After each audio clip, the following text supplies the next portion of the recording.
casamentos e 5 mulheres. O último matrimônio é recente. O deputado federal Marcelo Freixo disse sim no dia 19 de julho a Antônia, roteirista e ativista social. Mas o grande amor da vida dele é mesmo a militância política. Eu sou o Tomás Molina e este é o podcast Funcionário da Semana. Conheça quem trabalha para você. Não se trata de direita ou esquerda. Haverá um sacrifício indiscutível. Começou a se libertar do socialismo. Tenha misericórdia dessa nação. Nós vamos É muito acelerar. complicado o que está acontecendo no Brasil. Funcionário da Semana, um podcast de Veja.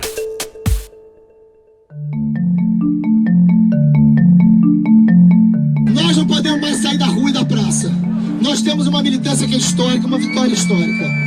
Os 6 vereadores eleitos, os suplentes, as campanhas que foram belíssimas. Agora a gente tem um único objetivo: todo mundo junto, sem sair da rua, para ganhar essa cidade. É um relacionamento sério e sem fim entre o político e a militância de esquerda. É o que diz Paulo Bahia, professor de Sociologia e Ciências Políticas da Universidade Federal do Rio de Janeiro. A aliança dele com a militância é indissociável da vida dele. Como eu conheço nessa trajetória, que não é bem não política, ele era um militante político, mas não era um militante partidário, não é?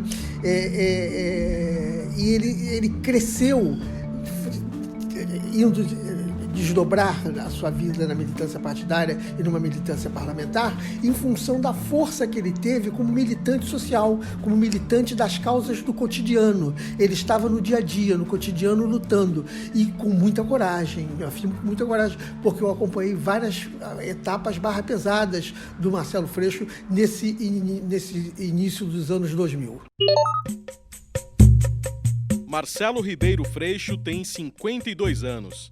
Nasceu no dia 12 de abril de 1967, em São Gonçalo, na região metropolitana do Rio de Janeiro. Freixo deu os primeiros passos no Morro do Cruzeiro, hoje considerado uma área perigosa. Filho de Haroldo e Alenice, um inspetor escolar e uma secretária, Marcelo Freixo foi criado no Fonseca, subúrbio de Niterói. Mesmo sendo pessoa simples, seus pais apostaram na educação, já que enxergavam a escola como um passo para o futuro dos filhos.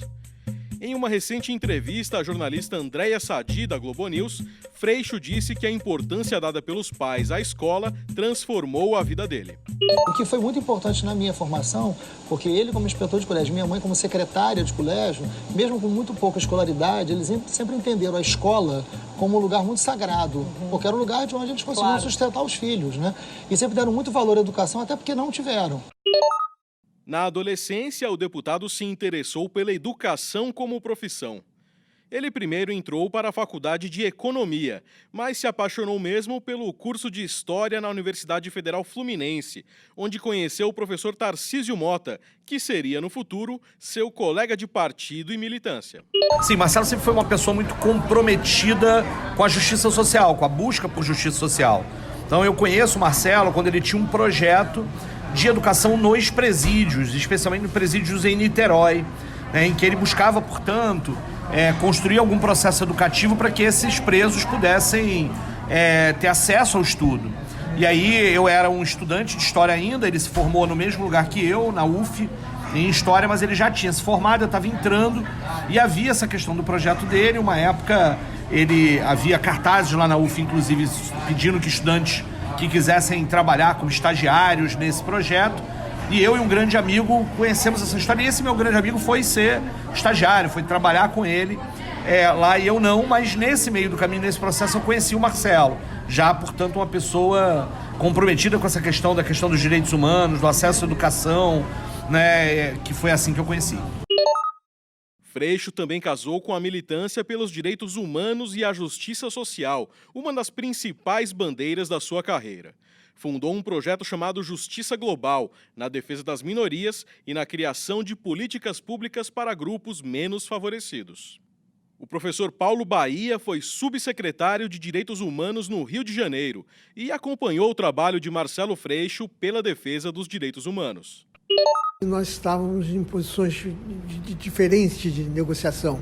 Eu era subsecretário de Direitos Humanos na época e ele era um ativista da Organização Justiça Global que lutava em várias frentes pelos direitos de pobres, de desvalidos, de presidiários, enfim, era uma luta global, sem desassociar isso de conquistas sociais. Atualmente, Freixo é deputado federal pelo PSOL. Foi eleito em 2018 com 342.491 votos. Antes, foi deputado estadual por 3 mandatos e fez barulho na Assembleia Legislativa do Rio de Janeiro ao presidir a Comissão de Defesa dos Direitos Humanos e Cidadania e ao abrir a Caixa Preta das Milícias do Rio em 2008. O relatório mostrou a relação de integrantes do poder público com o crime organizado. A investigação terminou com 225 indiciados entre deputados, vereadores, ex-secretários municipais, policiais civis e militares e servidores públicos. Eu acho que a milícia ela é a sofisticação de um determinado apodrecimento do poder público por dentro, né? A milícia não é um poder paralelo. A milícia é um Estado leiloado. A milícia são agentes públicos da segurança dominando territórios e agindo para dentro do Estado com os instrumentos do Estado. Por isso que é um crime mais organizado, né? Não é um crime desorganizado. O tráfico ele é um crime violento, brutal, tem que ser enfrentado, mas ele não tem nem metade da organização que tem a milícia. A milícia tem projetos de poder. A milícia elege vereadores, elegeu deputado, interfere na eleição para prefeito, né? Interfere na eleição para o Senado, para o governo. A milícia tem controle territorial não só pelo terror, mas todo miliciano é dono de centro social. As bandeiras de Marcelo Freixo lhe renderam problemas. Somente em 2011 foram 5 ameaças de morte em menos de um mês. Freixo chegou a se isolar com a família na Europa. 7 ameaças em um mês não é algo que se possa naturalizar, não é algo que você possa dizer que é normal. Existe uma preocupação grande e eles são criminosos o suficiente para fazer alguma coisa. O parlamentar continua recebendo ameaças. Após a eleição de 2018, o setor de inteligência da Polícia Civil do Rio de Janeiro descobriu um plano de criminosos para matar o deputado em um compromisso político. Freixo conhece a violência do Rio na pele da própria família. Primeiro, o irmão. Renato Freixo era assessor na Câmara de Vereadores de Niterói e foi assassinado em julho de 2006, antes mesmo de Marcelo Freixo ingressar na política do Rio. Renato foi morto com 5 tiros. A polícia chegou a investigar a hipótese de crime cometido por PMs responsáveis pela empresa de segurança que prestava serviço ao prédio onde ele foi eleito para síndico. Renato mudou a empresa quando assumiu a administração do condomínio. O caso chegou a ser registrado na polícia, mas não gerou uma ação penal. E as marcas ainda permanecem. Mas eu fui vítima, eu sei o que é a dor de quem perde alguém. Eu sei como uma família é dilacerada por isso. Eu perdi meu pai no passado, né? Meu pai nunca se recuperou da morte do meu irmão. Meu pai nunca se conformou de meu irmão ser assassinado. Né? No enterro do meu irmão, meu pai dizia, eu nunca encostei a mão num filho, ninguém podia ter matado meu filho. Né? Isso eu nunca esqueci, nunca vou esquecer isso na minha vida, né? Era a frase do meu pai diante da morte do meu irmão. Eu nunca encostei no dedo, eu eduquei meus filhos sem encostar um dedo nos meus filhos. Quase 12 anos depois, em março de 2018, Freixo sofreu outra perda. A vereadora Marielle Franco, sua ex-assessora parlamentar e amiga pessoal, foi assassinada no dia 13 de março de 2018, junto com o seu motorista Anderson Gomes, no Rio de Janeiro. 2 PMs suspeitos pelo crime estão presos. Apesar das prisões, Freixo continua questionando quem mandou matar Marielle. É muito importante para o país saber quem mandou matar Marielle. Qual o objetivo político? Qual a motivação que existiu para matar Marielle? Este é um crime contra a democracia. A preocupação com a segurança no Rio de Janeiro e as várias ameaças que recebeu, somadas ao discurso inflamado e articulado, fizeram com que ele se candidatasse a prefeito do Rio de Janeiro pela primeira vez em 2012. A minha alma tá armada e apontada para a cara do sucesso. Os pais sem voz, paz sem voz, não é paz, é medo. Sem aliança política, o músico Marcelo Yuca, fundador da banda Rapa, foi o vice na chapa. Yuca, que morreu em janeiro deste ano, ficou conhecido pelas letras carregadas de protesto contra a desigualdade social e a violência.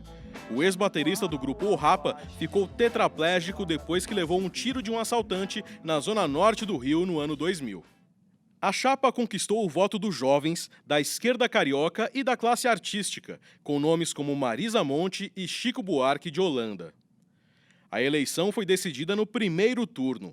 Freixo teve mais de 900 mil votos, 28% do total válido, e perdeu para Eduardo Paes.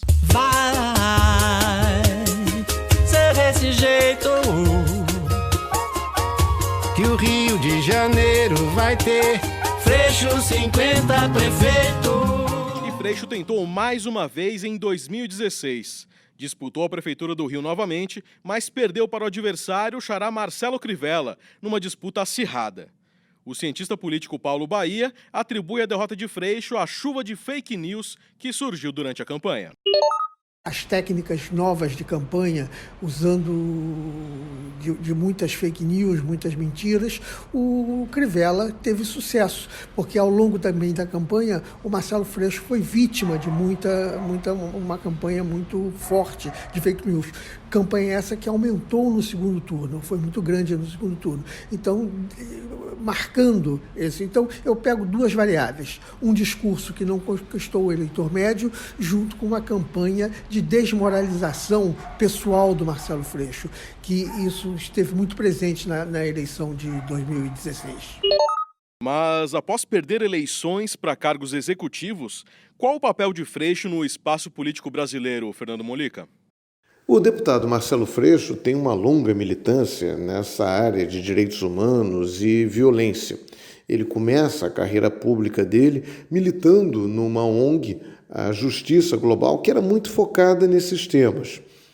E essas questões acabaram servindo de plataforma para a primeira eleição do Freixo para deputado estadual no Rio de Janeiro. Esses temas ficaram tão ligados a ele que o deputado passou a ser chamado de defensor de bandidos. Volta e meia, em suas campanhas eleitorais, ele costuma ser muito criticado por setores mais conservadores que dizem que ele está mais preocupado com bandidos do que com a polícia. E ele sempre refuta esse tipo de acusação, diz que polícia eficiente não é polícia violenta, que é sim possível conciliar segurança pública com os direitos de todos os cidadãos.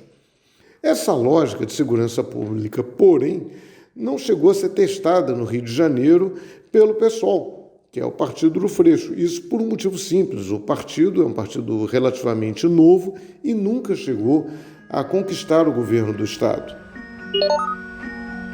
Marcelo Freixo é um homem que procura se mostrar fiel ao padrão não materialista da esquerda. De acordo com a declaração de renda entregue à Justiça Eleitoral em 2016, ele não tinha casa própria nem carro e só acumulava R$5.000 em bens. Tal franciscanismo acabou sendo visto com desconfiança pelo eleitor. Mas Freixo explica que mora de aluguel, sustenta 2 filhos, paga plano de saúde dos pais e vive exclusivamente do salário de deputado, que, nas palavras dele, é excelente, mas não deixa ninguém milionário. Atualmente, Freixo integra a Comissão de Segurança Pública de Combate ao Crime Organizado. A política está na vida pessoal do professor, como brinca o colega Tarcísio Mota. Muitas vezes quando eu digo, olha, tô indo pro Nordeste, não, vai lá, fala com fulano de tal, vereador, não sei aonde. E Marcelo, eu tô indo descansar. O Marcelo é obsessivo com a militância, com essa perspectiva de que tem que estar fazendo sempre alguma coisa para tornar a vida melhor. Uma vida pessoal que ganhou versão ficcional em 2010. Freixo inspirou o personagem Diogo Fraga, o professor de História e depois deputado estadual, nos filmes Tropa de Elite e Tropa de Elite 2, do cineasta José Padilha. O mais insano disso que a gente vem discutindo é que prisão hoje é um lugar extremamente caro para tornar as pessoas piores. Não há notícia de que haverá um Tropa de Elite 3. Enredo para inspirar essa sequência é que não iria faltar na política brasileira. Agora o bicho vai pegar! Marcelo Freixo é deputado federal pelo PSOL do Rio de Janeiro. Salário líquido, R$ 24.933,98. Funcionário da Semana, um podcast de Veja. Locução, Tomás Molina. Roteiro, Marcelo Andrade. Edição, Edgar Maciel. Direção-geral, Daniel Bergamasco. Realização, Estúdio Abril. Não quero confusão, mas vamos junto que hoje o bicho vai pegar. Chegou a tropa de elite, eu sou duro.